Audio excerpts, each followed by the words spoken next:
Hello दोस्तों, हमारे channel में आप लोग का स्वागत है। और हमारे चैनल का नाम है गाजीपुरिया भौजी। मेरा एक चैनल ख़राब हो चुका है तो नया चैनल बनाई हूँ, तो प्लीज़ आप लोग ज़्यादा से ज़्यादा सपोर्ट कीजिएगा। और एक सोहर गीत लेकर आए हैं, अच्छा लगे तो लाइक सब्सक्राइब कमेंट जरूर करिएगा। कमेंट बॉक्स में बताइएगा मेरा गीत कैसी लगी। या सोहर गीत लेकर आए हैं। सीता भूखनी हो, सीता भूख बरतयता वार मंगना एक मांगनी हो।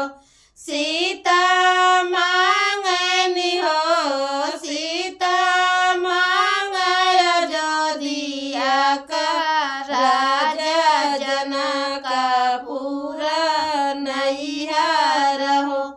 सीता भूख निरतयता वार मंगना एक मांगनी हो।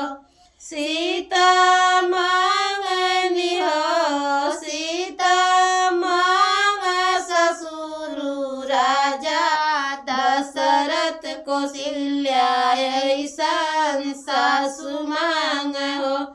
सीता भूख बरतयता वार मंगना एक मांगनी हो।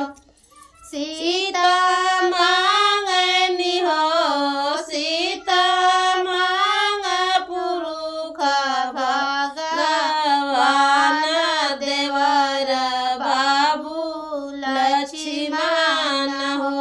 सीता मांगनी हो, सीता मांग पुरुष भगवान देवर बाबू लक्ष्मण हो।